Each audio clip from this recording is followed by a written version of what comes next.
Hey, what's up? This is Chosen, and this is going to be a Raid Shadow Legends video about MARICHKA, the Unbreakable, who has potential to be one of the best champions in the game, and a new Void Legendary added to the game recently here a couple months ago, as of me recording this in January of 2023. So since I did summon her recently in this video, I'm going to talk about the process of building her, and also give you an infographic if you are ever lucky enough to get MARICHKA, and then we will go over the masteries, the grades, and everything involving this champion, and if she is worth the hype of being considered one of the best champions in Raid. So let's get into it.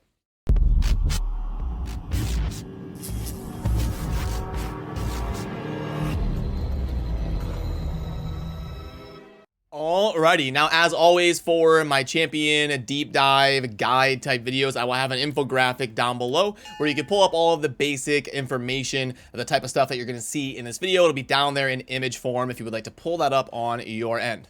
Then for the basic refresher course of her as a champion, the base stats are extremely good. We've got a 110 base speed, which is amazing, and also good HP, good defense. The attack is completely worthless. Yes, I know her one ability that does damage is going to be the A1, but we don't need to worry about attack at all because we're not going to be worried about the damage. We are building her as a support and a utility, so very, very good toughness, good base speed, and all of that. The A1 is going to be attack one enemy with a random ally teaming up to join the attack, and the ally joining the attack will always use their default ability, obviously, but she also pairs with another really good champion who is also a new Void Legendary in Taros the Fierce, and if he is on the same team, they will always be, or he will always be the one to join her attack. And if we flip over to Taros, we can see that that is actually insanely impactful because we've got a multi-hitter that is going to place a decreased attack, but also each critical hit is going to fill the turn meter of all allies by 10%, joining in every time that MARICHKA does this A1 right here. So they are a very powerful duo, and they are both very good champions. So if you get both of them, you're going to have a lot of fun using both of them together. Then we've got the A2 here for MARICHKA. It's going to fully restore all allies, decrease max HP, which is a pretty rare role in the game. And then we're going to heal all allies by 40% of this champion's max HP, which means it is the better version of the max HP heal because we can actually build for it. We can put a lot of HP on MARICHKA and then get a massive heal there. And you also get a few books that are going to buff that up as well. And then we also get a shield and a protected strengthen buff on all allies for 2 turns. And the value of the shield is going to be 20% of her max HP. We can book that to a 3-turn cooldown. That is an insane support ability on a 3-turn cooldown. And then for the A3, we're going to remove all debuffs from all allies, a full cleanse, and then fill the turn meter of all allies by 15%, and fill the turn meters of each allies by an extra 5% for each debuff that is cleansed on them. And then we're also going to increase the resistance of all allies by 5 for each debuff removed. And we're going to grant an extra turn if 5 or more debuffs are removed. So if you're in a situation like the Hydra where you've got a mass roster of 6, that's going to proc pretty often. If you're somewhere like the Arena where you've got a team of 4, someone is going to have 2 debuffs on them to proc that, because if it's just 1 on each, you'll only hit 4. So it can be a little bit tough to hit that qualifier, but getting an extra turn is insane when it does hit. It would be a remove all cleanse, and then a fill a turn meter, and then an increased resistance, and then grant an extra turn, and that books to a 4-turn cooldown. But that's not all. We've also got a passive that's going to revive all dead allies with 50% HP and 75% turn meter whenever the champion is killed. I'm going to show you a really cool clip featuring that and how impactful that can be. But then also the active effect is going to be place a block damage buff on all allies for 1 turn whenever an ally receives a bomb, poison, or HP burn debuff. And if there are multiple champions on the team with this skill, only 1 will activate. That's kind of like that qualifier they always throw in, where if you've got 2 MARICHKAs on the team, you're only going to get that active effect from one of them. And oh, by the way, we get one of the best auras in the entire game of increased ally speed in all battles by 24%. Obviously, all battle auras are great, speed auras are great, and auras that are the highest percentage in the game are great. And we get all 3 of those here with increased ally speed by 24% in all battles, because there are some that tie, like I think Lysandra and Fushan off the top of my head have also 24% all battle auras, but an absolutely incredible general utility aura here, on top of having an amazing kit and good base stats. So now let's head on over to the MARICHKA that I've got built here on my account, and we'll talk about the booking process, the building process, the masteries, and everything that goes into building MARICHKA. So, okay, there's a lot of different ways that you can build a MARICHKA, Protection, Stone Skin, Guardian, lots of different 4-piece sets that would bring a lot of utility from MARICHKA, and I kind of did a general utility build, not like an arena specialist build, but anyway, some of the sets that would be really good on her are any of those support sets, your Immortals, your Guardians, your Stone Skins, your Protection, your Speed, your Divine Speed, your Bolster, all of that stuff could be fun to play around with and make sense in a certain build and team. But as far as the individual pieces and putting together a build, on the banner, probably HP or resistance. Remember, she does do the different things that scale with max HP, so it's great to stack a bunch of it on her. And then you're looking for the typical stuff. You do want to build her with high speed because she is that cleanser and all that support champion that you want, kind of setting up the rest of your team. So you do ideally want to get her on a very solid speed. On the amulet, we're usually going to go with HP, and then hoping for some resistance on the substat. On the ring, probably getting as much HP as we can, and any defense percent type stuff would be great as well. The boots are almost always going to be speed because, like I said, we want her going early in the rotation as a cleanser. We want her to be very fast, cranking out turns. And if you also have her paired with Taras and stuff, you're cranking out extra turn meter fill and other allies doing their default ability. So having her high speed is going to be very nice.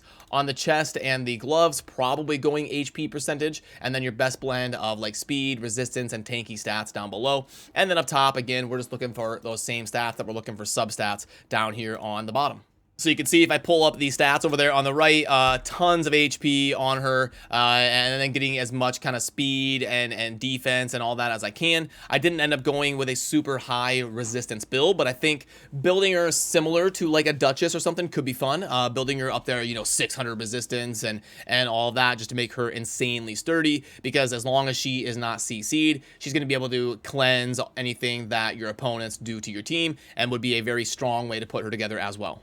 Then if we tab on over to the skills section, she is going to take 10 books. You've got 3 plus 5 is 8 plus 2 is 10. Now, since she is an insanely good champion, if you have books, there is absolutely nothing wrong with spending them on her. But if you do get good RNG and you get lucky enough to get the cooldown on the A2 and the cooldowns on the A3, you can save a book or two on the A1 if the RNG is on your side, because you don't really care about the damage on her A1 at all. As far as the blessings are concerned, I think Intimidating Presence could be a good choice because you get defense, HP, and resistance, which are all super valuable to her. And then also she has a very impactful aura, so those different aura effects could be pretty fun on her as well. Then for the masteries, this is a more generally useful setup for her. You could also make the case for something like Bulwark to make her kind of be that high HP sturdy champion for your whole roster. And it's also doubly good because if she happens to get hit too hard and dies, remember we got that passive that will also help revive other allies, so that can make a lot of sense taking that mastery. If you go with the high resistance kind of Duchess style play with her, then Unshakable is great, but you can also get a lot of value just in general out of the Elixir of Life. And then the other masteries are over there if you want to take a look at that. But remember, I've got that infographic down below if you want to pull that up, and it's got a more compact view of the masteries right in the middle there if you ever need to grab that in the link down below. Okay, now I want to take her into action and talk about a few things and how she is going to function in game when you are playing around with her. So, okay, there's a couple interesting things here to note when we are bringing her into an actual fight, and that is, so right now, if she's not going to be getting value out of the A2 and the A3, she'll actually just sit here and spam her A1s. So if I click on auto, 3, 2, 1, bang, you can see she's just doing her A1. And then also something else I want to show you is when they place a debuff on her, that we are able to proc the active effect here of placing a block damage whenever there is a bomb, poison, or HP burn. So let's go ahead and auto until that happens. Oh, we resisted. Okay, we're resisting. There we go. Okay, so right there you saw the poison place, and thus we procced the effect of the passive, and now it is on cooldown. So the reason it is on cooldown is because we procced that active effect of placing that block damage because of the poison being placed on her. So she will be able to do that to herself, and then it will show you the indicator there of the cooldown after that effect happens. So now if I hit auto, you can see that she's still doing the A1.